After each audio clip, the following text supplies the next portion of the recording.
गनौ जी और आप देखना शुरू कर चुके हैं MMPC 14 का ये दिसंबर 2024 का क्वेश्चन पेपर। और यहाँ पर कुछ क्वेश्चंस डिस्कस करते हैं। आइए चलिए सबसे पहले देखते हैं क्वेश्चन नंबर 1 को। What is the importance of financial decisions in a company? Discuss the different financial decisions जो कोई भी बिजनेस लेता है यूजुअली। किसी भी ऑर्गेनाइजेशन को आप देखेंगे, आप अपनी ही ऑर्गेनाइजेशन में देखिए कि बहुत सारे टास्क परफॉर्म करने के लिए उनको फंड्स की ज़रूरत होती है।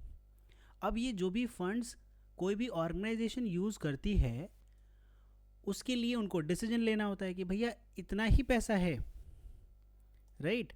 और इसी पैसे में हमें अभी अपने खर्चे चलाने हैं, फ्यूचर ऑपरेशंस भी रन करने हैं और बहुत सारी एक्टिविटीज़ भी करनी है। तो जो भी फाइनेंशियल डिसीजन होता है वो उस कंपनी की फंक्शनिंग और स्टेबिलिटी के लिए एक रोल प्ले करता है। कोई भी ऑर्गेनाइजेशन हो, रिगार्डलेस द साइज, कितनी बड़ी वो ऑर्गेनाइजेशन हो और किस सेक्टर के लिए वो काम कर रही है, उनको पैसों की ज़रूरत होती है अपने काम को करने के लिए, अपने बिजनेस को एक्सपैंड करने के लिए, अपनी ग्रोथ को बनाए रखने के लिए।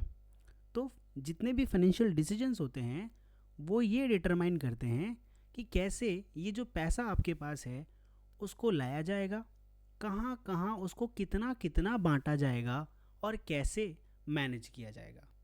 इसी से पता लगेगा, आपके इन डिसीजन से ही पता लगेगा कि आप कितना प्रॉफिट कमा पाएंगे, कितना रिस्क में आप अपने फंड्स को डाल रहे हैं और कितनी लिक्विडिटी आपके पास हमेशा रहेगी, राइट? और लॉन्ग टर्म मार्केट वैल्यू आपके बिजनेस की क्या होने वाली है, ये डिपेंड करेगा कि आपने फाइनेंशियल डिसीजंस कैसे लिए हैं, राइट? ओके नाउ, सो अगर बढ़िया डिसीजन मेकिंग आपकी होगी तो जाहिर सी बात है आप कम और लिमिटेड रिसोर्सेज में भी मैक्सिमम आउटपुट निकाल कर देंगे, यानी कि ऑप्टिमम यूज़ आप उसका कर पाएंगे। तो भाई क्या इंपॉर्टेंस रहता है फाइनेंशियल डिसीजन का, आइए सबसे पहले ये देख लेते हैं। अगर आप बढ़िया फाइनेंशियल डिसीजन लेते हैं तो आप इंश्योर कर पाएंगे कि भाई आपके पास जितना पैसा ज़रूरत है उतना पैसा आपके पास है। कंपनी को पैसा चाहिए होता है इन्वेस्टमेंट करने के लिए, ऑपरेशंस रन करने के लिए, एक्सपैंड करने के लिए और अपने रोज़मर्रा के खर्चे चलाने के लिए, यानी कि लेबरर्स को सैलरी देने के लिए, रेंट देने के लिए, इलेक्ट्रिसिटी बिल देने के लिए और भी बहुत सारे ऐसी चीज़ों के लिए, वर्किंग कैपिटल बेसिकली, राइट? दूसरा, maintaining financial stability and liquidity. अगर कोई भी फाइनेंशियल डिसीजन लेते हैं तो ये आपको हेल्प करेगा कि भैया आपके पास करंट असेट कितना है और करंट लाइबिलिटीज़ कितनी है, इसके बीच आप बैलेंस बना पाएंगे, राइट? तो अगर आपके पास प्रॉपर लिक्विडिटी प्लानिंग होगी तो आप शॉर्ट टर्म ऑब्लिगेशंस को मीट कर पाएंगे, राइट? जैसे कि सप्लायर्स को पे करना या फिर एक बढ़िया क्रेडिट बनाकर रखना। दूसरा, जो कॉस्ट ऑफ कैपिटल आपकी लग रही है वो कम से कम लगाकर ज़्यादा से ज़्यादा बेनिफिट आप कमा पाएंगे, यानी कि उसको ऑप्टिमाइज आप कर पाएंगे, राइट? नेक्स्ट, आपकी जो प्रॉफिटेबिलिटी है वो भी बढ़ जाएगी और शेयर होल्डर की वेल्थ भी बढ़ेगी। ध्यान से सोचिए, अगर सही जगह पैसा लगाएंगे, यानी कि अगर आपको वर्किंग कैपिटल में पैसा ज़्यादा लगाने की ज़रूरत है और आपने वहीं पर लगाया, इससे क्या होगा? वर्किंग बढ़ेगी, ऑपरेशंस इंप्रूव होंगे तो प्रॉफिटेबिलिटी बढ़ेगी। और अगर प्रॉफिटेबिलिटी बढ़ेगी तो भाई आपका पैसा बढ़ेगा, साथ के साथ जितने भी शेयर होल्डर्स हैं सबका पैसा बढ़ेगा, right? Okay, next, long term growth आपकी होती रहेगी और आप एक्सपैंड कर पाएंगे। सही से फाइनेंशियल डिसीजन लेने का अगला फ़ायदा, डाइवर्सिफाई कर पाएंगे, टेक्नोलॉजीज़ को अपग्रेड कर पाएंगे, कैपेसिटी बिल्ड कर पाएंगे, राइट? ओके, नेक्स्ट, आपके फाइनेंशियल डिसीजंस कम हो जाएंगे क्योंकि बढ़िया फाइनेंशियल डिसीजन लोगे तो फाइनेंशियल रिस्क आपके कम हो जाएंगे, माफ़ी चाहूँगा। तो जो फाइनेंशियल डिसीजंस हैं वो लेवरेज करने में मदद करेंगे कि भैया रीपेमेंट कमिटमेंट्स कैसी हैं आपकी, राइट? इंटरेस्ट रेट या लिक्विडिटी रिस्क कितने रहेंगे आपके पास, ये भी डिसाइड करेगा आपका फाइनेंशियल डिसीजन। दूसरा, एफिशिएंट रिसोर्स एलोकेट कर पाएंगे, कब कौन सी चीज़ आपको ऑर्डर करनी है, किसको कितना यूटिलाइज करना है, किसको कितना रीयूज़ करना है, ये आप फाइनेंशियल डिसीजंस के बिहाफ पर ही ले पाएंगे, राइट? हमने इंपॉर्टेंस की बात तो कर ली, आइए ये भी बात कर लेते हैं कि कितने डिफरेंट फाइनेंशियल डिसीजंस होते हैं जो किसी बिजनेस को लेने होते हैं। अगर आप एक बिज़नेस रन कर रहे हैं तो आप नोटिस करेंगे कि आगे बताए गए जो भी फाइनेंशियल डिसीजंस हैं उनमें से बहुत सारे डिसीजंस आपको भी लेने पड़ते होंगे, राइट। तो 3 कैटेगरीज में इनको डिवाइड किया गया है कि भाई इन्वेस्टमेंट डिसीजन लेने पड़ते हैं आपको, फाइनेंसिंग डिसीजंस लेने पड़ते हैं और डिविडेंड डिसीजन लेने पड़ते हैं। अब इन्वेस्टमेंट डिसीजन का मतलब होता है कि भाई आप कैपिटल बजटिंग कैसे करेंगे, राइट, ओके। यानी कि आप अपना पैसा कहाँ इन्वेस्ट करेंगे लॉन्ग टर्म असेट लाने के लिए, ओके, राइट। तो क्या की एस्पेक्ट रहता है कि भाई कोई भी प्रोजेक्ट जो आप रन कर रहे हैं उसकी प्रॉफिटेबिलिटी इवैल्यूएट करेंगे, कैश फ्लो, रिस्क और टाइमिंग ये आप एनालाइज करेंगे, इवैल्यूएट करेंगे, net present value, internal rate of returns, right, payback period, ये सब आप कैलकुलेट करने के बाद इफ़ेक्टिवली इन टेक्निक्स का यूज़ करेंगे ताकि आप इन्वेस्टमेंट डिसीजंस ले सकें, राइट। नाउ फिर आपको चूज़ करना होगा कि भाई आपको अपना बिजनेस एक्सपैंड करना है, मॉडर्नाइज करना है या फिर रिप्लेस करना है नए प्रोजेक्ट्स के साथ, ओके। ये जितने भी डिसीजंस आप लेंगे ये लॉन्ग टर्म ग्रोथ के लिए होंगे, कॉम्पिटिटिव पोजीशन बनाने के लिए होंगे, सस्टेनेबिलिटी के लिए होंगे और आपकी वेल्थ भी क्रिएट होगी। तो इन सभी डिसीजंस में इनको बोला जाता है इन्वेस्टमेंट डिसीजंस। अगले आएंगे फाइनेंसिंग डिसीजंस, यानी कि कैपिटल स्ट्रक्चर कैसा रहेगा आपकी ऑर्गेनाइजेशन का, कि पैसा किस सोर्स से आप लेकर आओगे और कैसे कैसे उसको आप यूज़ करेंगे। सब में तो पैसे की ही बात हो रही है, पर यहाँ हम जो मनी है हमारे पास, कैपिटल स्ट्रक्चर है, उसको कैसा बना कर रखेंगे, राइट।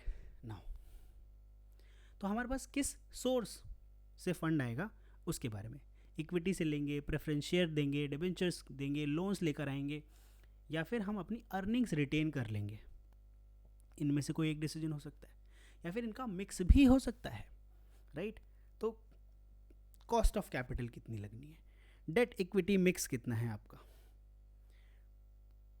कितना फाइनेंशियल लेवरेज आप ले सकते हैं, कंट्रोल इम्प्लीकेशंस, यानी कि जब आप किसी भी एक्टिविटी को कंट्रोल करते हैं तो वहाँ से आप कैसा पैसा रोटेट कर सकते हैं, cash flow, ability to service debt कैसा है आपका। तो बढ़िया कैपिटल स्ट्रक्चर अगर आप चूज़ करेंगे तो आपका जो इन्वेस्टमेंट रिस्क है या जो फाइनेंशियल रिस्क है वो कम हो जाएगा और आपकी जो बिज़नेस की वैल्यू है वो भी इम्प्रूव होती चली जाएगी। आइए अगला डिसीजन आपको फाइनेंशियल डिसीजन लेना पड़ता है जब आप पैसा कमाते हैं। अब डिविडेंड डिसीजन आपको लेना होता है, राइट, कि जब भी आप पैसा बनाएंगे तो कितना डिविडेंड, उसमें से कितनी हिस्सेदारी लोगों को आप बांट देंगे। आपको लोगों को बांटनी भी है कि सारी जो भी आपका प्रॉफिट होगा उसको दोबारा से अपनी ऑर्गेनाइजेशन में प्रॉफिट ग्रोथ के लिए लगा लेना है। मान लेते हैं इस बार आपने 100 रुपये का प्रॉफिट कमाया और किसी के पास 10% की हिस्सेदारी है, तो प्रॉफिट में अगर आप बोलते हैं कि आपको हम प्रॉफिट शेयर नहीं कर रहे, यानी कि 10 रुपये आपको शेयर कर देने चाहिए इस हिसाब से, राइट। आप चाहते हैं कि 10% मतलब 100% हम लोग प्रॉफिट डिस्ट्रीब्यूट कर रहे हैं इस बार, वैसे तो ऐसा नहीं होता है, पर मान लेते हैं इसका 10% आप डिस्ट्रीब्यूट कर रहे थे, तो इस व्यक्ति के पास जिसके पास 10% शेयर है उसके पास 1 रुपया जाएगा। तो क्या आप दोबारा से समझा रहा हूँ, 100 रुपये का प्रॉफिट कमाया लेकिन आप चाहते हैं कि इसका 10% लोगों में बांट देते हैं, 90% री इन्वेस्ट कर देंगे, है ना, ओके। जैसे हमारे पास भी वेल्थ आती है, जब हम प्रॉफिट कमाते हैं तो हम सारा पैसा नहीं जो है लगा देते कहीं पर, 90% यूज़ कर रहे हैं, 10% लोगों को डिवाइड कर रहे हैं। तो इस 10% का जिसकी जितनी हिस्सेदारी है उसको उतना दे रहे हैं, तो जिसके पास 10% हिस्सेदारी है उसको 1 रुपया जाएगा। 100 का 10% बांटने वाले हैं और जिसके पास 10% है तो ये तो 100% में से 10% 1 रुपया जाएगा। अब 1 रुपया हमें देना है या नहीं देना, राइट। तो इसके लिए हम देखेंगे कि अगर अभी दे रहे हैं तो बाद में भी देना पड़ेगा। ये एक बेंचमार्क बन जाएगा हमारी ऑर्गेनाइजेशन के लिए। तो जनरली जिनकी इनकम स्टेबल होती है सिर्फ वही आपको डिविडेंड्स बांटते हुए दिखेंगे। जनरली ऑर्गेनाइजेशंस आपको बांटते हुए नहीं दिखेंगे, क्योंकि इसी डिविडेंड से पता लग जाता है कि कंपनी कैसा परफॉर्म कर रही है और ईजिली रिफ्लेक्ट होता है ये। वैसे भी पता लगेगा पर ये ईजिली रिफ्लेक्ट होता है। दूसरा, लिक्विडिटी पोजीशन के बारे में आपको ध्यान में रखना है। फ्यूचर इन्वेस्टमेंट नीड के बिहाफ पर आप डिविडेंड डिसीजन लेंगे और शेयर होल्डर की एक्सपेक्टेशन के बिहाफ पर भी आप डिसाइड करते हैं और फिर देखते हैं कि मार्केट की कंडीशंस कैसी है। तो जो डिविडेंड डिसीजन है ये इन्फ्लुएंस करता है आपके शेयर प्राइस को, इन्वेस्टर का सेटिस्फेक्शन और इंटरनल फाइनेंसिंग कैपेसिटी। तो अगर आप बढ़िया फाइनेंशियल डिसीजन लेते हैं तो आप क्या करेंगे भैया, आप फंड को उसकी अवेलेबिलिटी करा पाएंगे, उसको यूज़ कर पाएंगे, फंड्स को मैनेज कर पाएंगे, जो आपकी प्रॉफिटेबिलिटी को डायरेक्टली इम्पैक्ट करेगा, लिक्विडिटी को इम्प्रूव या जो है ख़राब कर सकता है, रिस्क कम करेगा आपको और लॉन्ग टर्म वैल्यू बढ़ती चली जाएगी। तो बढ़िया डिसीजन लेंगे अपनी ऑर्गेनाइजेशन के अंदर तो एफिशिएंट रिसोर्स एलोकेट कर पाएंगे, कॉम्पिटिटिवनेस बनी रहेगी, सस्टेनेबिलिटी हो पाएगी, राइट। और आपके जो शेयर होल्डर्स हैं उनकी भी वेल्थ बनती चली जाएगी। आई होप आपको क्वेश्चन नंबर 1 इफेक्टिवली समझ में आया होगा। Now let's move to the question number 2, what do you mean by risk. भाई रिस्क से आप क्या समझते हैं? जब भी आप कोई इन्वेस्टमेंट करते हैं, अभी रिस्क से आप क्या समझते हैं, and discuss the different sources of risk in investment, right. तो फिनेंस के अंदर रिस्क का मतलब होता है कि जो भी आपने एक्चुअल रिटर्न आप चाहते थे और जो आपके पास रिटर्न आया है, मान लेते हैं 100 रुपये मैं इन्वेस्ट करता हूँ और मैं चाहता हूँ कि मेरे पास 200 रुपये आ जाए, ठीक है।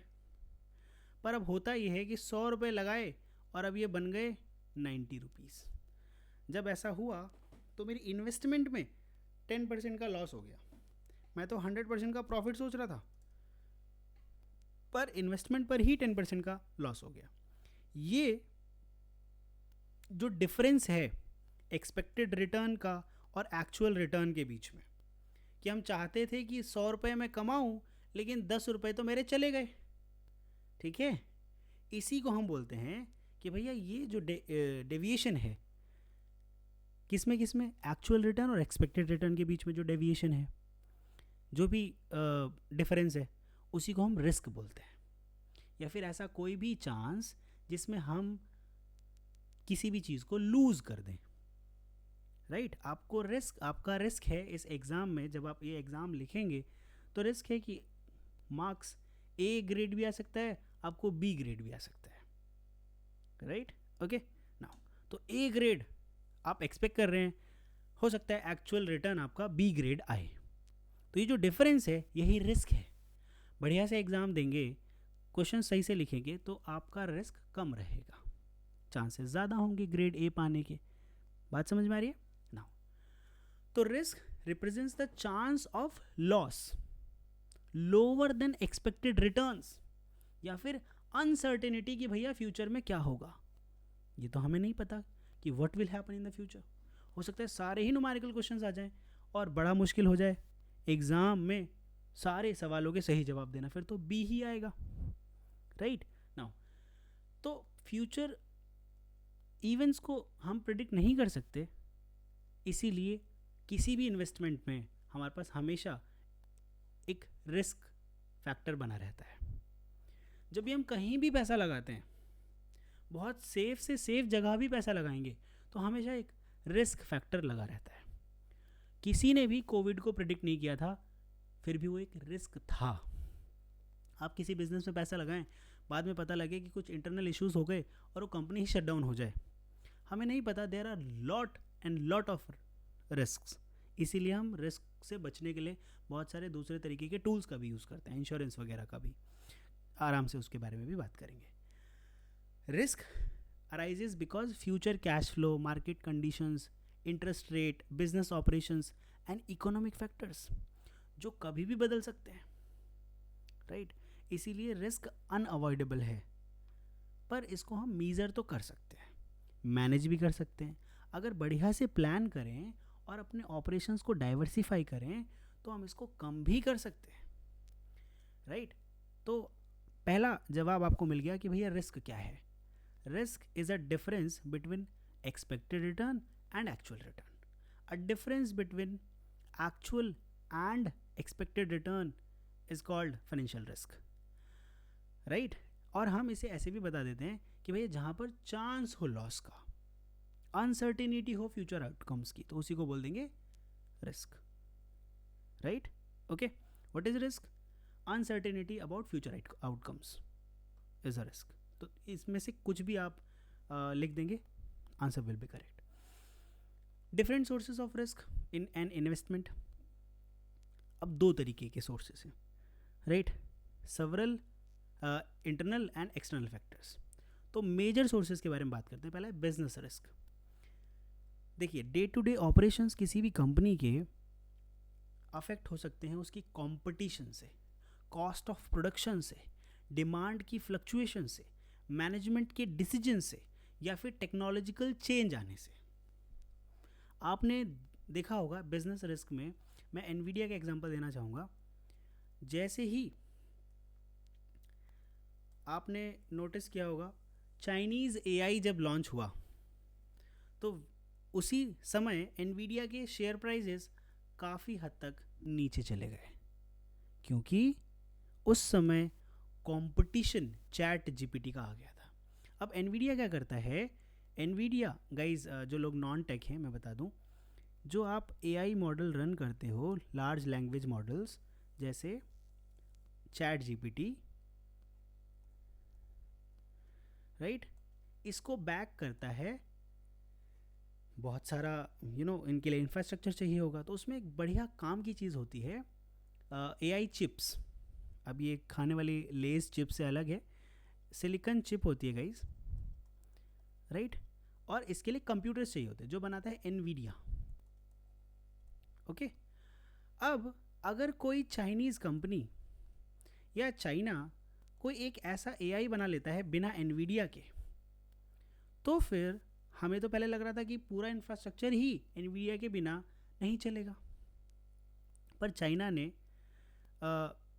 अपना एक R1 मॉडल लॉन्च कर दिया, राइट? ओके, नाउ इससे हुआ क्या? मार्केट बहुत ही बुरी तरीके से डिसरप्ट हुआ.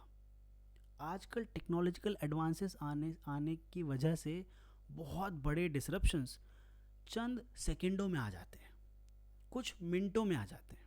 जैसे आपने नोटिस किया, पहली बार जब ट्विटर पे ब्लू टिक सब्सक्रिप्शन मोड पे आ गया था, तो कैसे शेयर प्राइसेस को ब्लू टिक धारी लोग मैनिपुलेट कर रहे थे, राइट? तो बिजनेस रिस्क तो रहता ही है, कंपटीशन से, मैनेजमेंट डिसीजन से, या टेक्नोलॉजिकल चेंजेस से, right? Okay, now so firm with unstable operations face higher business risk.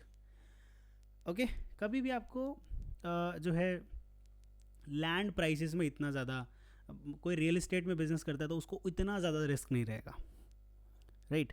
Okay, although there are risk, लेकिन जितना एक टेक कंपनी में रिस्क है उतना नॉन टेक कंपनी में रिस्क नहीं है. Next is financial risk. Financial risk तब आता है जब कोई कंपनी अपना पैसा वापस ना लौटा पाए. अब ये financial risk arises when company use debt. उधार पैसा लेके कंपनी आप चला रहे हो, राइट? अब उधार तो आपको चुकाना ही चुकाना है. आपकी कंपनी में जितने भी लोग काम कर रहे हैं उनको सैलरी देनी है, ऑपरेशंस होने हैं, वर्किंग कैपिटल तो चाहिए ही. तो अगर ये सारा पैसा आप उधार लेकर चला रहे हो और आपकी कंपनी प्रॉफिटेबल नहीं हुई, तो पहले तो आपको उधार चुकाना पड़ेगा, दूसरा उस उधार के ऊपर आपको इंटरेस्ट भी चुकाना पड़ेगा. तो ये फाइनेंशियल रिस्क है, right? Okay, now next, market risk. Market risk affect all securities and occur due to broad market movements. जैसे अभी जापान ने क्या किया? जापान ने सिर्फ और सिर्फ अपने देश में पहली बार इंटरेस्ट रेट इंट्रोड्यूस कर दिए लोन्स के ऊपर. मैं जानकारी के लिए बता दूं, जापान अभी पिछले कुछ महीनों पहले से अपने नागरिकों को दिए गए लोन पर कोई भी इंटरेस्ट नहीं चार्ज करता था. तो कितनी बढ़िया बात है, जापानी लोग या जापानीज़ लोग लोन पर पैसा लेते थे और वो पैसा लगा देते थे इंटरनेशनल मार्केट में. अब इंटरनेशनल मार्केट में फ़ंड बढ़ गया, ठीक है, तो ख़रीदार ज़्यादा हो गए तो प्राइसेस जाएंगे अप. अब जैसे ही इंटरेस्ट बढ़ जाएगा, इंटरेस्ट आ जाएगा, इनको इंटरेस्ट पे करना पड़ेगा जापानीज़ लोगों को, ठीक है. तो ये क्या करेंगे? अगर फंड में प्रॉफिट उतना नहीं हो रहा होगा जितना इनको इंटरेस्ट देना है, मान लेते हैं आपने 1 लाख रुपए का लोन लिया जापान से और कोई भी पैसा आपको ब्याज पे नहीं देना। आपने कितना रुपया लिया भाई? हम मान लेते हैं आपने 1 लाख रुपया लिया। अब आपको कोई भी इंटरेस्ट नहीं देना इसके ऊपर, नो इंटरेस्ट। आपने ये लगाया इंटरनेशनल मार्केट में और यहाँ पर 0.5% का आपको प्रॉफिट मिल रहा है, राइट? ओके, इंटरनेशनल मार्केट से, सिक्योरिटीज़ की मार्केट है, शेयर्स वगैरह बाय किया आपने। लेकिन सरकार क्या करती है, अगले ही महीने 1% का इंटरेस्ट रेट लगा देती है कि भैया अब आपसे क्या करेंगे, 1% का इंटरेस्ट रेट चार्ज करेंगे। तो अब आपको जितना मिलना था उसका डबल तो चुकाना है, तो फटाफट, ताकि ये ब्याज ज़्यादा दिनों के लिए ना लग जाए, लॉस अवर्जन में आप चले जाएंगे और ये सारा सिक्योरिटीज़ बेचकर पहले तो पैसा पे कर देंगे कि भैया इंटरेस्ट ना लगे, राइट? ओके नाउ, तो ये मार्केट रिस्क है, राइट? अगर इन्वेस्टर का सेंटिमेंट चेंज हो जाए, स्टॉक मार्केट में फ्लक्चुएशन आ जाए, इकोनॉमिक डाउनटर्न आ जाए, या कोई ग्लोबल इवेंट हो जाए, जैसे अभी ये ग्लोबल इवेंट हुआ, या फिर कोई दूसरा ग्लोबल इवेंट जैसे आर्टिफिशियल इंटेलिजेंस पहली बार लॉन्च हो जाए, या फिर कोविड जैसी सिचुएशंस आ जाएं, तो उस समय मार्केट रिस्क ज़्यादा हो जाता है और सभी लोगों के लिए आता है ये, और ये जनरल हो जाता है। अगर आपको लगता है कि आपकी दुकान जिसका शेयर मार्केट से कोई लेना देना नहीं है वो अफेक्ट नहीं होगी, तो वो भी अफेक्ट होगी, राइट? आइए बात करते हैं इंटरेस्ट रेट रिस्क। देखिए, बैंक क्या करते हैं, मनी मार्केट से पैसा लेते हैं ताकि उनका कैश फ्लो बना रहे। अब कई बार पैसा नहीं होता आरबीआई के पास, तो वो क्या कर देती है, ताकि बैंक कम पैसा ले हमसे, इसीलिए वो इंटरेस्ट रेट बढ़ा देती है। अभी मनी मार्केट के बारे में भी सीखेंगे, तब मज़ा आएगा आपको। इंटरेस्ट रेट तब बढ़ जाता है, ये पूरा का पूरा मान लेते हैं इसको समझाने के लिए, क्योंकि देखिए समय आपके पास भी बहुत कम है, मेरे पास भी बहुत कम है। समझाने की कोशिश करूँगा जितनी जल्दी हो सके, थोड़ा सा मौका दीजिएगा। और इससे पहले मैं आपसे एक रिक्वेस्ट करूँगा, 1 सेकंड के लिए वेट कीजिए और आप इस वीडियो को ज़रूर लाइक कीजिए। मुझे बहुत हेल्प मिलती है आपके लाइक से। और अगर आप कुछ पूछना चाहते हैं तो प्लीज़ कमेंट ज़रूर कीजिएगा, राइट? ओके नाउ चलिए आगे बात करते हैं। मैंने आपसे कहा लाइक ज़रूर कर दीजिएगा ध्यान से, आपके लिए तो 1 सेकंड लगेगा, माफ़ी चाहूँगा परेशान करने के लिए। इंटरेस्ट रेट का रिस्क बना रहता है, राइट? ओके नाउ, मैंने अभी आपसे कहा कि इंटरेस्ट रेट का रिस्क तब बना रहता है जब आरबीआई है, आरबीआई बहुत सारे नोट नहीं छापता क्योंकि लिमिटेड सप्लाई होनी चाहिए। बैंक आते हैं, बैंक के बाद आप आते हैं, मान लेते हैं, ठीक है? तो हम लोगों ने बहुत सारा पैसा यूज़ किया, ठीक है, सारा पैसा यूज़ कर लिया। बैंकों के पास पैसा नहीं है, इनके पास 100 रुपये थे, हमने 100 के 100 यूज़ कर लिए। आरबीआई के पास 20 रुपये हैं अब बचे हुए, 120 टोटल पैसा है मान लेते हैं। तो आरबीआई अब क्या करेगा, कम से कम पैसा देगा कि हम आपको सिर्फ 10 रुपये दे रहे हैं जी, लेकिन इसका ब्याज ज़्यादा ले लेंगे। इससे ये क्या करेंगे, इंटरेस्ट रेट बढ़ा देंगे बैंक वाले कि भैया अब से आपको इंटरेस्ट रेट ज़्यादा मिलेगा। तो ये जल्दी जल्दी पैसा वापस लौटाने लग जाएंगे ताकि ज़्यादा ब्याज ना लगे। तो फिर ये पैसा वापस आरबीआई को दे देंगे और आरबीआई के पास कैश फ्लो दोबारा से 120 रुपये का आ जाएगा, 100 रुपये का आ जाएगा, 20 रुपये का आ जाएगा, जो भी होगा। इस तरीके से अगर सर्कुलेशन में ज़्यादा पैसा होता है तो इंटरेस्ट रेट कम हो जाते हैं, अगर सर्कुलेशन में पैसा कम होता है तो फिर इंटरेस्ट रेट बढ़ जाते हैं, माफ़ी चाहूँगा, इंटरेस्ट रेट कम हो जाता है। लोगों के पास बहुत सारा पैसा रहेगा, कैश रहेगा, बैंक के पास कैश रहेगा, तो इंटरेस्ट रेट कम होंगे। लेकिन अगर बैंक के पास पैसा नहीं है, आपके पास भी पैसा नहीं है, खर्च नहीं कर पा रहे, ठीक है, आप खर्च नहीं कर रहे हो, तो इंटरेस्ट रेट बढ़ेंगे। बैंक के पास अगर पैसा नहीं है तो, ठीक है, अगर वो आरबीआई से मांगने जाता है, ठीक है, राइट? चलिए, इन्फ्लेशन का रिस्क आ जाता है। Inflation reduces the purchasing power of money over time. Okay, right. Now अगर कोई इन्वेस्टर 6% का रिटर्न कमाता है लेकिन 7% का इन्फ्लेशन है, ऐसे समझिए कि आप आज 100 रुपये में 1 किलो चावल खरीद पाते हैं, अगले साल 107 रुपये में आप 1 किलो चावल खरीद पाएंगे. लेकिन अगर आपने ये पैसा आज चावल खरीद के अगले साल के लिए नहीं रखा, तो अगले साल ये बैंक में पैसा डाल दिया, तो बैंक आपको 6% का रिटर्न देगा. यानी कि अगले साल आपका पैसा 106 रुपये ही होगा, लेकिन जिस पैसे को पहले इन्वेस्ट करके आप 107 रुपये कर सकते थे, अभी सिर्फ वो 106 रुपये ही हुआ. आप समझ रहे मेरी बात? आपने प्रॉफिट तो 6% का बनाया, लेकिन इन्फ्लेशन 7% का था. महंगाई 7% बढ़ी, लेकिन आपकी कमाई सिर्फ 6% बढ़ी. यानी कि अब यहाँ पर रिस्क है. ठीक है, क्योंकि आपका पैसा अब कम हो रहा है, आपके पैसे की वैल्यू कम हो रही है. बात समझ में आ रही है? ठीक है, आइए आगे बात करते हैं. Liquidity risk. लिक्विडिटी रिस्क तब आता है जब जो भी इन्वेस्टमेंट है उसको जल्दी से आप बेच ना पाए, कन्वर्ट ना कर पाए. जैसे कोई रियल एस्टेट है, प्रॉपर्टीज जल्दी बिकती नहीं है. बहुत सारी प्रॉपर्टीज़ में आपने इन्वेस्ट कर रखा है और आपको तुरंत पैसा चाहिए, within next month, within 2 days, within a week, within 2 weeks, तो वो पैसा इतनी जल्दी आपके पास आएगा नहीं. असेट्स लाइक रियल एस्टेट और थिनली ट्रेडेड शेयर में रिक्वायर मोर टाइम और लोअर प्राइस टू सेल. अचानक से आपको प्रॉपर्टी बेचनी है, आज बेच दो, लेकिन कम प्राइस मिलेगा.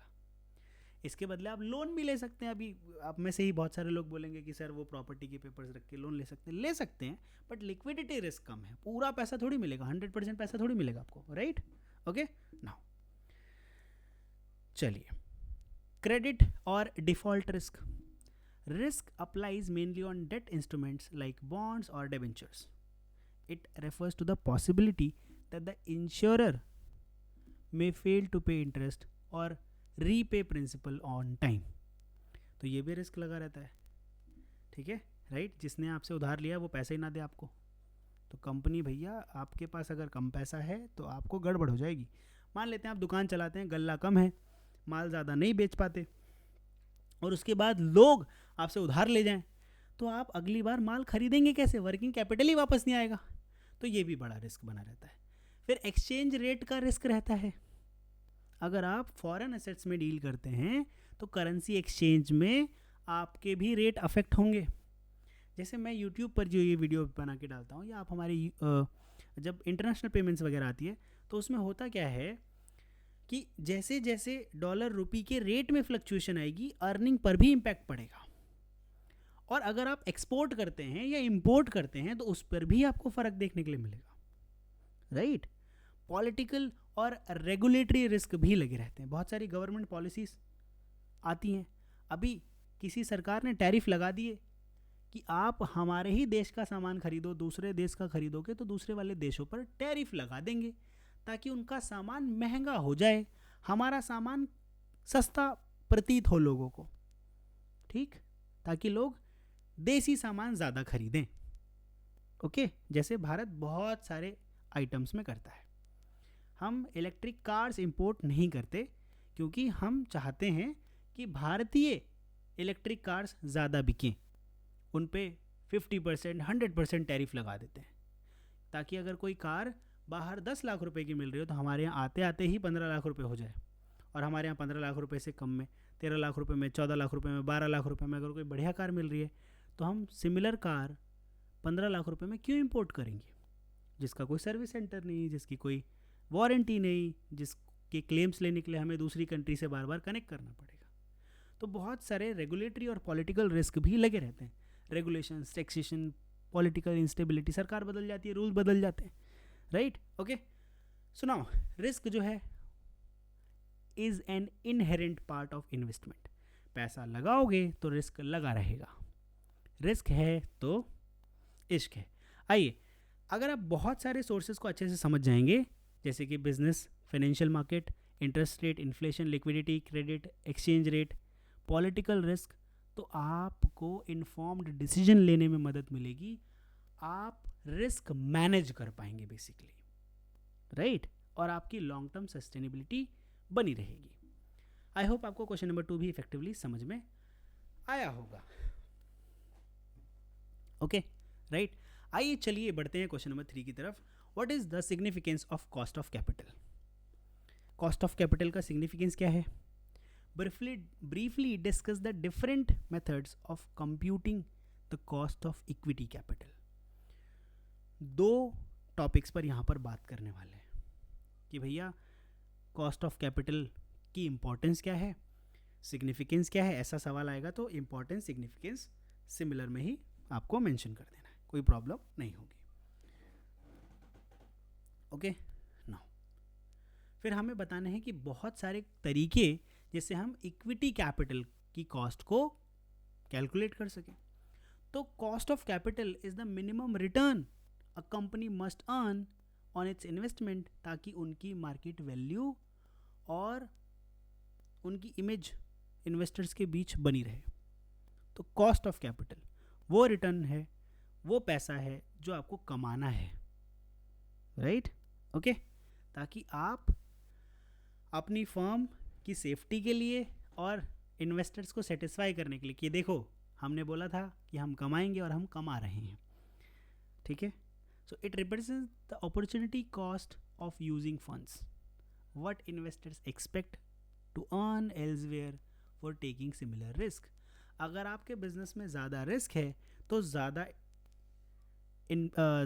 ROI भी आना चाहिए, right. So the importance of cost of capital arises because it serves as a benchmark कि हम डिसीजन कैसे लेंगे। भैया कॉस्ट ऑफ कैपिटल आपके यहाँ कम है, कॉस्ट ऑफ कैपिटल ज़्यादा है।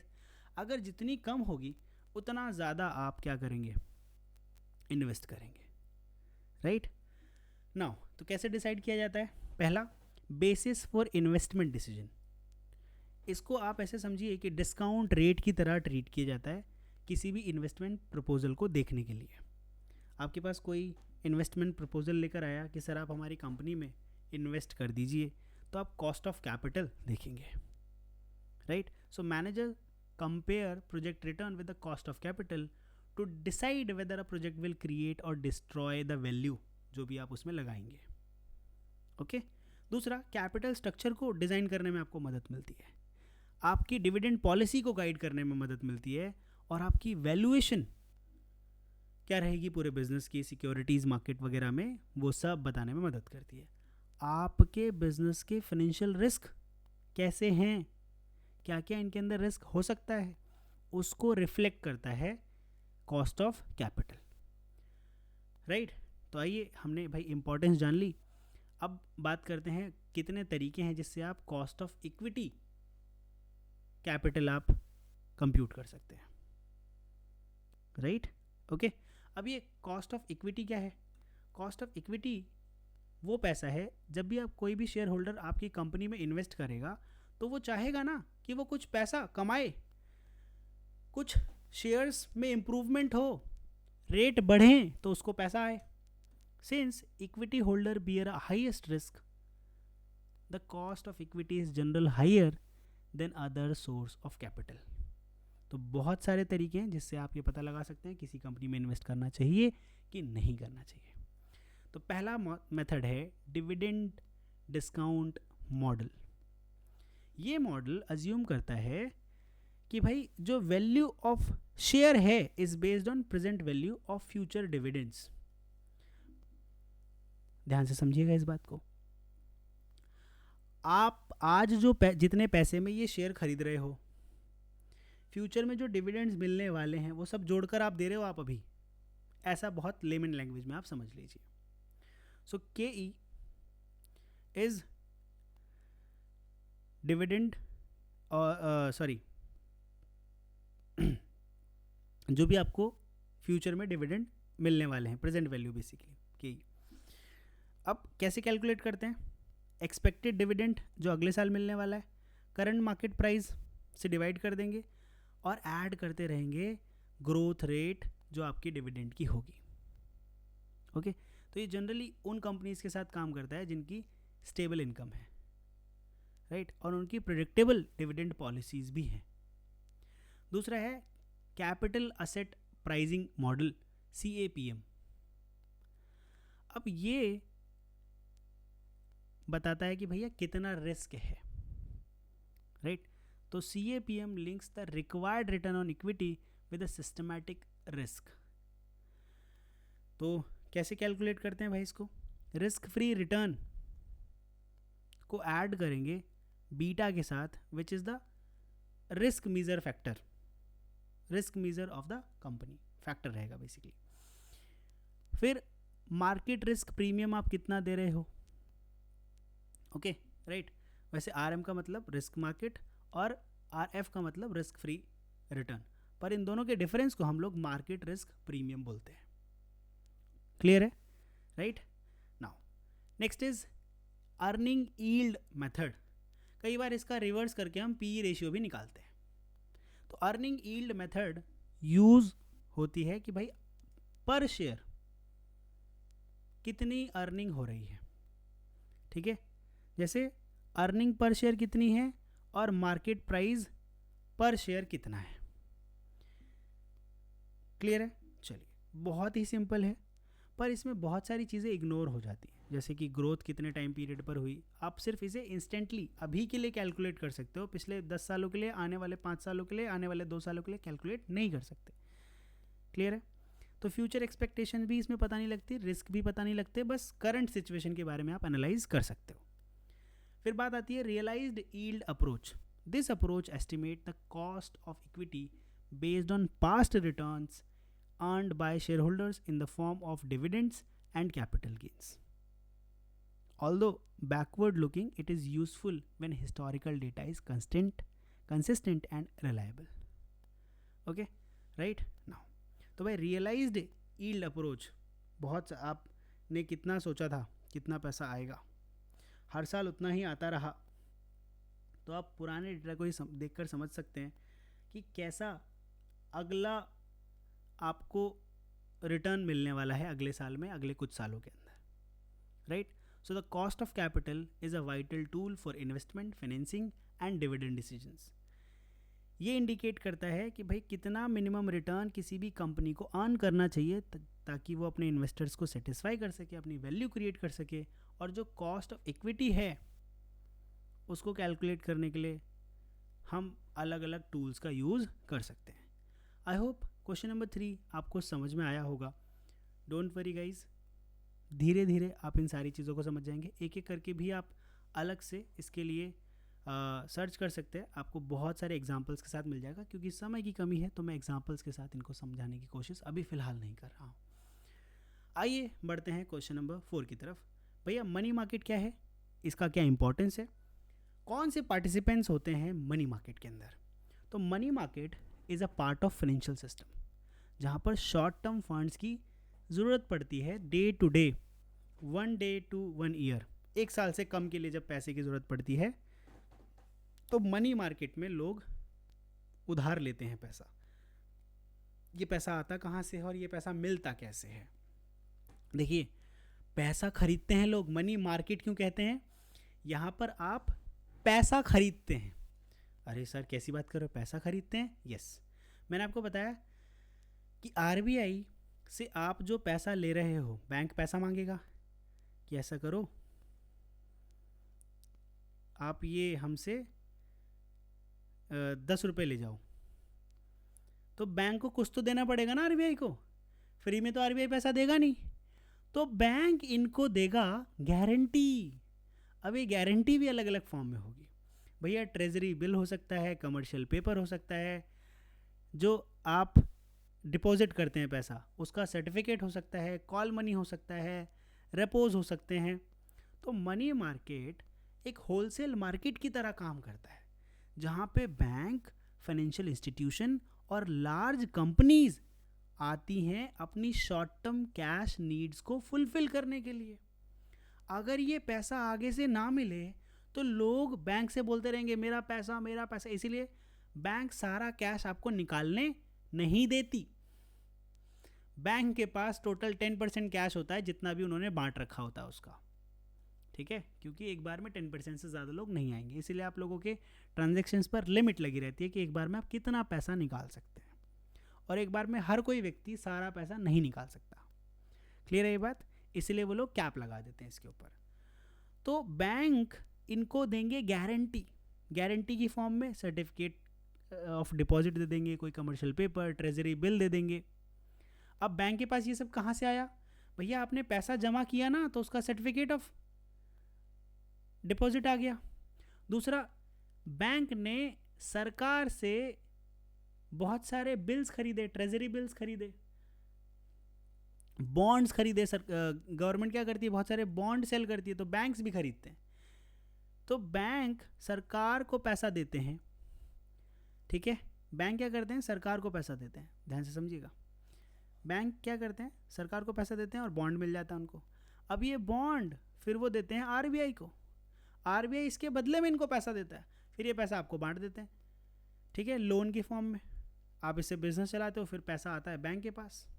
तो ये साइकिल इसी तरीके से चलती रहती है। जब कभी ऐसा होता है कि लोगों को कैश की रिक्वायरमेंट ज़्यादा हो जाती है, तो उस समय आप नोटिस कीजिएगा बैंक लिमिट लगा देता है। जैसे कोविड में भी बहुत सारे पैसा आप नहीं निकाल सकते थे एक बार में, right? Okay, now transfer, digital money को प्रमोट किया जा रहा था उस समय, आप नोटिस करेंगे तो, ताकि कैश ना लोगों को देना पड़े। डिजिटली तो बस रजिस्ट्री में जाएगा ना पैसा, जो सेटलमेंट होगा वो बड़ा कम होगा। नाउ क्लियर है ये बात? मनी मार्केट समझ में आ गया लेमन लैंग्वेज में। अब इसका इंपॉर्टेंस क्या है और कौन कौन पार्टिसिपेंट्स होते हैं मनी मार्केट के अंदर? तो भैया इंपॉर्टेंस है, बहुत सारा इंपॉर्टेंस है। मनी मार्केट बहुत ही वाइटल रोल प्ले करता है फाइनेंशियल स्टेबिलिटी के लिए। तो जो लिक्विडिटी है आपके फाइनेंशियल सिस्टम की, वो मनी मार्केट से आती है। जो मॉनेटरी पॉलिसी है उसको सपोर्ट करता है, इम्प्लीमेंट करने में मदद करता है। Short term investment opportunities provide करता है। इंस्टीट्यूशन विद टेम्पररी सरप्लस, वो पैसा दे सकते हैं जिनको ज़रूरत है उनको, और उसके बदले उनको इंटरेस्ट मिल जाता है, ठीक है, राइट? अच्छा, बड़ी बड़ी इंस्टीट्यूशंस पैसा दे सकती हैं बैंक्स को, वो डिपॉजिट करती है ना, उस पर इंटरेस्ट मिलता है। वही पैसा, यस, जिनका कैश फ्लो ज़्यादा हो जाता है वो जमा करा देते हैं, जिनका कैश फ्लो कम हो जाता है वो लोन ले लेते हैं। सिंपल सी बात है। जैसे आप अगर अभी सैलरी ज़्यादा हो जाए, 2 लाख की जगह 5 लाख सैलरी हो जाए, तो बचे हुए 2 लाख रुपए, क्योंकि अब आप 3 लाख रुपए खर्च करोगे, बचे हुए 3 लाख रुपए, 2 लाख रुपए अब आप उसे बैंक में जमा करेंगे ना। लेकिन किसी कारणवश किसी व्यक्ति के साथ अगर बहुत बुरा हो जाता है और सैलरी बहुत कम हो जाती है, बिजनेस बड़ा ख़राब हो जाता है, तो उस समय वो लोन लेगा अपने बिजनेस को सस्टेन करने के लिए। मान लेते हैं अपॉर्चुनिटी बहुत बढ़िया दिख रही है, किसी कारणवश बिजनेस कम हो गया था, तो अब वो व्यक्ति क्या करेगा, उस नीड को पूरा करने के लिए पैसा उधार लेगा। उधार लिए हुए पैसे पे ब्याज देगा, लेकिन ज़्यादा जो पैसा उसके पास आएगा उस पर उसको ब्याज मिलेगा। सिंपल सी बात है। आइए, ये जो एलोकेशन ऑफ फंड है उसको एफिशिएंट बना देता है। दूसरा, बिजनेसेस को वर्किंग कैपिटल मैनेज करने में मदद करता है, फाइनेंशियल डिसिप्लिन को प्रमोट करता है। अब कौन कौन लोग इसके अंदर आते हैं भैया? सब आते हैं, मैं, आप, बैंक, आरबीआई, सब। Money market consist of several की पार्टिसिपेंट्स, जो पैसा उधार देते हैं, पैसा उधार लेते हैं, ठीक है, जो पैसा लेते हैं, जो पैसा देते हैं, और जो इन लेन देन को रेगुलेट करते हैं, राइट, या फिर जो पैसा इन्वेस्ट करते हैं, सब लोगों को। So their interactions keep the market active and stable. Central bank most important participant है, पूरी मनी मार्केट को रेगुलेट करते हैं ये, ठीक है, ट्रेजरी बिल्स को इशू करते हैं और मैनेज करते हैं, रेपो को कंडक्ट करते हैं, रिवर्स रेपो ऑपरेशंस चलाते हैं। रेपो रेट गाइज वो रेट्स होते हैं, अब ये जो सेंट्रल बैंक है बेसिकली ये आरबीआई वगैरह की बात हो रही है, right. Short term interest rate भी इन्फ्लुएंस कर देते हैं, ओवरऑल फाइनेंशियल स्टेबिलिटी को मेंटेन करते हैं। फिर आती है बात कमर्शियल बैंक की, जो बड़े बड़े इंस्टीट्यूशंस को लोन देते हैं, ठीक है, उनसे बोरो करते हैं, सरकार को लोन देते हैं, सरकार से बोरो करते हैं, ये चलता रहता है सबका, right. Now so lend surplus fund in call money and short term market, borrow to meet temporary liquidity needs, invest in treasury bills, commercial paper, certificate of deposit, provide working capital finance to businesses। और ये जितने भी bank हैं ये heavily dependent होते हैं on the money market to manage day to day cash positions. इसके बाद आती है बात NBFCs की, non banking financial corporations, right, okay, जितने भी स्मॉल फाइनेंशियल इंस्टीट्यूशंस और ये सारी चीज़ें। तो development financial institutions, insurance companies, mutual funds, NBFCs participate actively. जितना भी सरप्लस पैसा आएगा वो safe and short term instruments के अंदर इन्वेस्ट कर देते हैं लोग। Issue short term security such as commercial paper, provide liquidity to financial system. इसके बाद कॉर्पोरेट एंड लार्ज कंपनीज आती हैं, right. So big companies use money market for their short term funding needs. Company को पैसा चाहिए export करने के लिए, बहुत सारी चीज़ें चाहिए, तो जब वो एक्सपोर्ट करेंगे पैसा आएगा तो बैंक को वापस कर देंगे, राइट। तो ये कमर्शियल पेपर बनाते हैं, इशू करते हैं, ठीक है, राइट नाउ, ओके। जैसे बैंक गारंटी वगैरह हो गई, वो इस तरीके से। Manage working capital shortage, invest temporary surplus fund securely. हमारे पास, हमारी कंपनी ने बहुत सारा प्रॉफिट कमाया तो सब कैश में नहीं होगा ना, वो किसी बैंक में जमा करेंगे। 50 करोड़, 100 करोड़, 150 करोड़, 300 करोड़, 1000 करोड़, सब बैंक में जमा करेंगे, right. Next, government and public sector units. Government participates mainly by issuing treasury bills. सरकार को जब भी पैसे की जरूरत पड़ती है तो सरकार क्या करती है, बॉन्ड्स लेकर आ जाती है, ट्रेजरी बिल्स लेकर आ जाती है, उन्हीं को ही बोलते हैं गाइस। तो शॉर्ट टर्म फंड्स इकट्ठा कर लेते हैं। सेफ इन्वेस्टमेंट होती है क्योंकि आप सरकार पर भरोसा करते हैं कि सरकार ने जो वादा किया है वो वादा पूरा करेंगे। अब ये कैसे, आप भी खरीद सकते हैं, मैं भी खरीद सकता हूँ, बहुत सारे बॉन्ड्स सरकार इशू करती है, खरीद सकते हैं हम लोग। फिर बात आती है प्राइमरी डीलर्स की। These specialised institutions support government borrowing programmes. इनका काम होता है underwrite and trade treasury bills, provide liquidity and ensure active trading in government securities. I hope अभी तक सब कुछ समझ में आ रहा होगा। तो मनी मार्केट भी एक एसेंशियल कंपोनेंट है पूरे फाइनेंशियल सिस्टम का। शॉर्ट टर्म लिक्विडिटी प्रोवाइड करता है, मॉनेटरी पॉलिसी को सपोर्ट करता है और एफिशिएंटली एलोकेट करने में मदद करता है फाइनेंशियल रिसोर्सेज को। इनके मेजर पार्टिसिपेंट्स हैं central bank, commercial bank, financial institutions, NBFCs, corporate, government bodies, primary dealers, और ये साथ में मिलकर एक बढ़िया functioning short term financial environment बनाते हैं जिसको हम मनी मार्केट कहते हैं, ओके। आई होप आप थोड़ा सा थक गए होंगे, मैं माफ़ी चाहूँगा इस लेक्चर को बहुत ज़्यादा स्ट्रेच करने के लिए। आइए बढ़ते हैं कुछ और क्वेश्चंस पर, क्योंकि आपके भी एग्ज़ाम्स हैं, अभी नहीं हैं तो तैयारी कीजिए और वीडियो को ज़रूर लाइक कर दीजिए।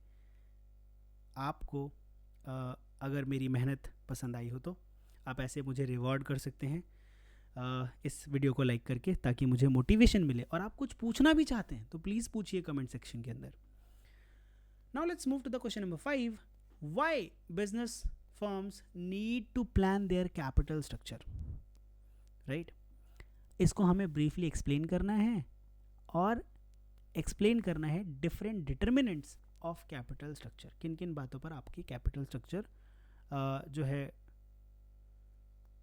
डिटरमाइन होती है, राइट। कैसे पता लगता है कि आपका कैपिटल स्ट्रक्चर कैसा रहेगा। तो लॉन्ग टर्म फंड्स का कैसे यूज़ होगा ये आप कैपिटल स्ट्रक्चर से पता लगाते हैं, जैसे equity, preference shares and debt. तो planning this mix is very critical, क्योंकि आपकी प्रॉफिटेबिलिटी, रिस्क कंट्रोल, लिक्विडिटी और लॉन्ग टर्म फाइनेंशियल फ्लेक्सिबिलिटी इसी बात से पता चलेगी कि आपका कैपिटल स्ट्रक्चर कैसा है। बढ़िया तरीके से प्लान करेंगे तो कम पैसा लगेगा, फाइनेंशियल स्टेबिलिटी बनी रहेगी। देखिए क्यों करती हैं कंपनीज ऐसा, ताकि जो ओवरऑल कॉस्ट है उसको कम किया जाए, ओवरऑल कॉस्ट ऑफ कैपिटल है उसको कम किया जाए। जितनी कॉस्ट ऑफ कैपिटल कम रहेगी उतना ज़्यादा अच्छा रहेगा सभी लोगों के लिए। कम पैसा लगाओ, ज़्यादा पैसा कमाओ। Maintaining financial stability and solvency. Over use of debt increases the burden of fixed interest payment. ज़्यादा लोन लोगे तो ज़्यादा ब्याज देना पड़ेगा, सिंपल सी तो बात है। तो कैपिटल स्ट्रक्चर को कंपनियां इसीलिए प्रेफर करती हैं, इसीलिए बनाती हैं वो बढ़िया कैपिटल स्ट्रक्चर, ताकि जब जहाँ यूज़ जैसा होना है वैसा हम पैसे को यूज़ करें। Next, ensuring control in hands of owners. Raising too much equity में डाइल्यूट ओनरशिप। ओके, तो इसीलिए आप बहुत सारी इक्विटी भी इकट्ठा नहीं करते कि आप हमारे पास इसमें आ जाइए जी, हिस्सेदार बन जाइए, हिस्सेदार बन जाइए। तो कंपनीज जनरली 51% अपने पास ही रखती हैं, एटलीस्ट 51%, ताकि डिसीजन मेकिंग में वो आ सकें। Next is achieving flexibility in financing. एक बढ़िया कैपिटल स्ट्रक्चर अलाउ करता है ताकि बढ़िया लोग आप पर ट्रस्ट करें और लोग ईजिली आपकी कंपनी में इन्वेस्ट भी करें। आपकी जो मार्केट वैल्यू है वो बढ़ जाती है, लॉन्ग टर्म ग्रोथ और एक्सपेंशन में मदद मिलती है आपको, राइट। तो इसीलिए कंपनीज क्या करती हैं, अपने कैपिटल स्ट्रक्चर को बढ़िया तरीके से प्लान करती हैं, और उनको करना भी चाहिए इन सारी चीज़ों को करने के लिए। अब बात करते हैं कि कैपिटल स्ट्रक्चर के डिटर्मिनेंट्स कौन कौन से होते हैं। पहला है लेवरेज और ट्रेडिंग ऑन इक्विटी। कंपनीज कर्जे को यूज़ करती हैं ताकि वो जितनी भी equity return to equity share holders उसको क्या कर सकें, इंक्रीज कर सकें, राइट।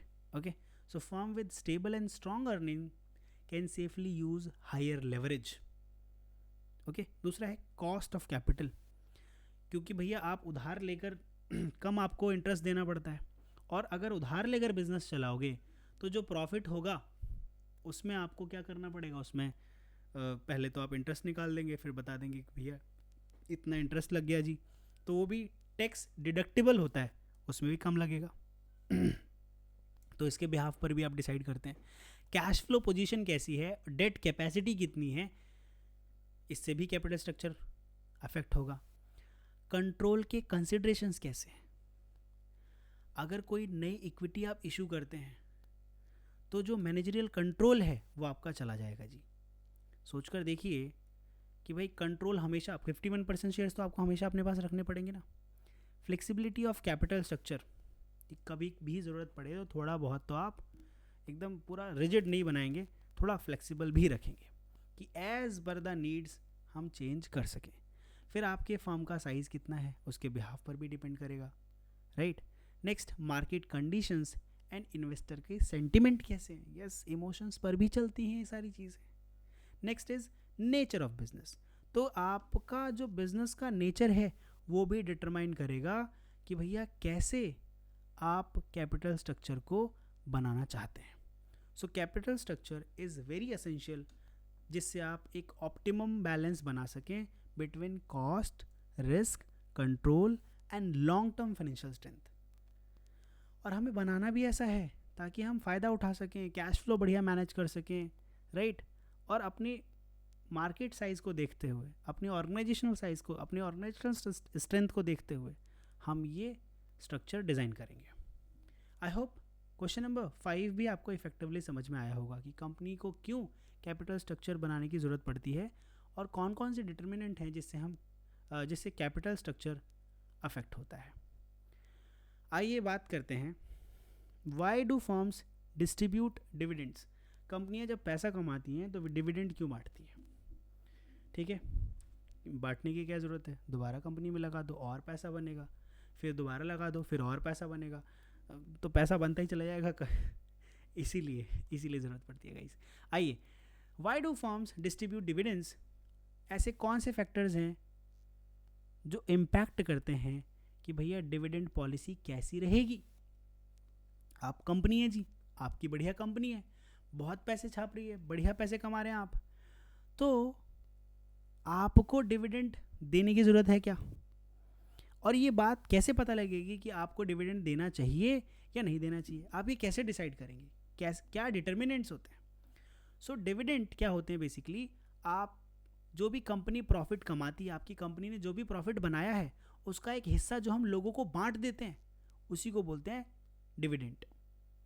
सो फर्म्स डिविडेंड्स देती हैं for several strategic, financial and market related reasons.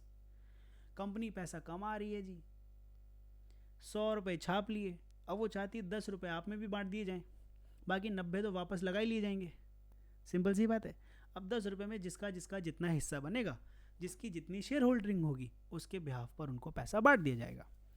तो रिवॉर्डिंग, पहला तो आपने हमारे शेयर्स बाय किए तो आपको तो भैया डिविडेंड मिलना ही चाहिए, प्रॉफिट में हिस्सेदारी मिलनी चाहिए, तो ये लीजिए जी आपका हिस्सा, ठीक है, राइट, ओके। इससे गुडविल बनी रहती है कि कंपनी देखो पैसा कमा रही है तो हमें भेज भी रही है, specially for investors who rely on regular income. दूसरा, सिग्नल करती है कि देखो हम पैसा कमा रहे हैं, डिविडेंड बांट रहे हैं, बहुत पैसा है। तीसरा, जितना भी पैसा आपके पास सरप्लस हो उसको बढ़िया तरीके से आपने यूटिलाइज किया। लोगों को बांट देना भी यूटिलाइज होता है। अगर कहीं गलती से गलत जगह पैसा लग गया तो लॉस भी तो हो सकता है, इससे बढ़िया कि वो उस पैसे का आनंद उठा लिया जाए, इसीलिए बांट दिया जाता है। चौथा, मार्केट में रेपुटेशन बनी रहती है। अगर कंसिस्टेंट डिविडेंड ट्रैक रिकॉर्ड आपके पास है तो लोग आप पर ज़्यादा ट्रस्ट करेंगे, आपकी फर्म के शेयर्स को ज़्यादा सब्सक्राइब करेंगे, राइट। एजेंसी की प्रॉब्लम्स कम हो जाती हैं। So dividend reduces the amount of free cash available to management and ensure funds are not misused, या फिर किसी लो रिटर्न प्रोजेक्ट में नहीं लगा दिए गए। जो शेयर प्राइस है उसकी स्टेबिलिटी बनी रहती है कि ये तो लगातार हमें जी डिविडेंड दे ही रहे हैं, तो इनके शेयर्स क्यों ही बेचने। डिविडेंड देने वाली कंपनियों के शेयर लोग जल्दी बेचते ही नहीं है, जल्दी नहीं बेचते, वो तो डिपेंड करेगा मार्केट के ऊपर भी। तो ऐसे कौन से फैक्टर हैं जो आपकी डिविडेंड पॉलिसी को अफेक्ट करते हैं, राइट, ओके। नाउ तो बहुत सारे इंटरनल और एक्सटर्नल फैक्टर्स हैं जो आपके डिविडेंड पॉलिसी को अफेक्ट करते हैं। पहला है आपकी अर्निंग स्टेबिलिटी। कंपनी जिनकी अर्निंग स्टेबल है और प्रेडिक्टेबल है वो कंसिस्टेंट डिविडेंड पेमेंट्स दे सकती है, राइट। लेकिन अगर आपकी कंपनी इर्रेगुलर डिविडेंड पॉलिसी रख रही है, राइट, मतलब इर्रेगुलर इनकम आ रही है आपके पास, तो वहाँ मुश्किल हो जाएगा आपके लिए, क्योंकि लोगों को लगेगा कभी 10 रुपये आ रहे हैं, कभी 1000 आ जा रहे हैं, तो उसे गलत सिग्नल जाता है। दूसरा, liquidity position. If a company earns profit it must have enough liquid cash to pay dividend. तो आपकी लिक्विडिटी पोजीशन कैसी है कि पैसा तो है पर लोगों को बांटने के लिए पैसा है कि नहीं। फ्यूचर ग्रोथ एंड रिक्वायरमेंट, आप अभी और कितना ग्रो हो सकते हैं, कितनी R&D की कैपेबिलिटीज़ हैं, कितनी कैपेसिटी है, कितनी रिक्वायरमेंट भी है, उन सारी चीज़ों को देखकर। कैपिटल मार्केट का access, company that can easily raise fund from external market में डिस्ट्रीब्यूट हायर डिविडेंड, क्योंकि उनको कभी भी पैसा मिल जाएगा, ठीक है, राइट। लेकिन जो छोटी छोटी फर्म्स होती हैं उनको जल्दी पैसा नहीं मिलता है, इसीलिए वो नहीं बांटती। Shareholder preferences, some shareholder refer regular and stable dividend. उनको अच्छी होता है कि भैया पैसा आता रहे बीच बीच में, शेयर तो है ही हमारे पास, पैसा आता रहे बीच बीच में, तो उसके लिए। Tax considerations, tax laws influence whether investor prefer dividend और capital gains. When dividend income is heavily taxed companies में adopt lower payout ratio. तो उसके बिहाफ पर भी देखा जाता है कि भैया देना चाहिए कि नहीं देना चाहिए। Legal and contractual restrictions, certain regulation restrict dividend payment such as rules on maintaining minimum reserves, कि भाई इतना पैसा हो तब तो आप लोगों को बांटो, आपके पास पैसा ही नहीं, आप लोगों को बांटे जा रहे हो, ठीक है, राइट। नेचर कैसा है आपके बिजनेस का, ओके, राइट। तो जैसा मैंने अभी पहले भी बताया कि जो बिजनेस स्टेबल रहेगा वो ज़्यादा डिविडेंड पे करेगा। कंट्रोल कंसिडरेशंस, अगर फर्म ज़्यादा प्रॉफिट डिस्ट्रीब्यूट कर देगी तो उनको बाहर से उधार लेना पड़ेगा, जब कमाया तब तो उड़ा दिया, अब जब ज़रूरत है तो मांगो, वो पैसा रखना चाहिए था ना। ऐसे ही कंपनी के साथ होता है। Market conditions and economic environment के बिहाफ पर भी डिविडेंड पॉलिसीज़ को रीफ्रेम किया जाता है, और ये सारे फैक्टर्स अफेक्ट करते हैं आपकी डिविडेंड पॉलिसी को, कि आप बांटेंगे, कितना बांटेंगे, कब बांटेंगे, बांटेंगे कि नहीं बांटेंगे। आई होप आपको क्वेश्चन नंबर 6 भी इफेक्टिवली समझ में आया हो। Now let's move to question number 7। What is buyback of share. कई बार कंपनियां अपने ही शेयर वापस खरीद लेती हैं जी, लेकिन कंपनियां इस ऑप्शन को कंसीडर ही क्यों करती हैं, ये भी पूछा गया है हमसे। और एक्सप्लेन कीजिए वो सारे प्रोविजंस जो कंपनीज एक्ट 2013 में दिए गए हैं और सेबी के रेगुलेशंस जो उन्होंने बायबैक ऑफ शेयर के रिगार्डिंग दी हुई है। तो भैया बायबैक ऑफ शेयर का मतलब होता है कि कंपनी चाहती है कि हम अपना स्ट्रक्चर थोड़ा बदल लें जी। सिंपल सी भाषा में समझो, एक कंपनी में 100% शेयर्स होते हैं, 100% स्टेक्स होते हैं।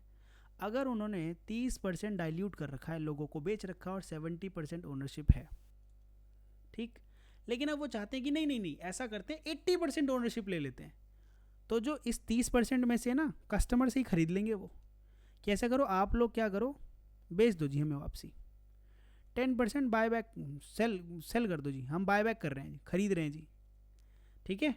अब इनके पास टोटल शेयर होल्डिंग कंपनी की 80% हो जाएगी और रिटेल के लिए 20% शेयर्स बचेंगे, लेमन लैंग्वेज में एकदम, ठीक, बात समझ में आ रही है, ठीक है।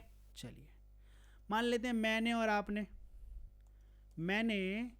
और आपने क्या किया, सुनिए ध्यान से, बड़ी आसान भाषा में, मैंने और आपने एक प्रॉपर्टी खरीदी, कितने की, 100 गज की, गज बोल रहा हूँ मैं, हाँ 100 स्क्वायर फीट मान लो यार, ठीक है। अब इसमें मैं और आप पार्टनर हैं, इसमें 50 स्क्वायर फीट आपका है और 50 स्क्वायर फीट मेरा है, ठीक है। अब मैं चाहता हूँ कि मेरे पास पैसा कहीं और से आ रहा है जी, मैं अंधा पैसा कमा रहा हूँ, आप भी बढ़िया, आपके पास मामला थोड़ा गड़बड़ है, या फिर मेरे पास मामला गड़बड़ है, आप बहुत पैसा कमा रहे हैं। तो ये रहा जी किशन का शेयर, ये रहा जी अमन का शेयर। अमन चाहता है कि 50-50 तो जी ठीक नहीं है, अब तो मैं अमीर आदमी हो गया हूँ, ठीक है, 50-50 है। अब अमन ने जब पहली बार दोनों ने खरीदा था, तो मान लेते हैं कि 100 गज की ज़मीन को उन्होंने 100 करोड़ रुपए में खरीद लिया था, लेकिन आज इसकी कीमत हो गई है 300 करोड़ रुपए। लेकिन अमन बोल रहा है कि पैसे की कमी थोड़ी है, ये 100 गज की ज़मीन या 100 स्क्वायर फीट की ज़मीन 100 करोड़ में खरीदी थी, लेकिन अब 300 करोड़ रुपए की हो गई है, यानी 3 करोड़ रुपए स्क्वायर फीट हो गई है। अमन कहता है कि मुझे ऐसा करो 10% ज़मीन और दे दो यार किशन, बेच दो। तो मैं भी सोच रहा हूँ फ़ायदा हो ही जाएगा, बेच देता हूँ।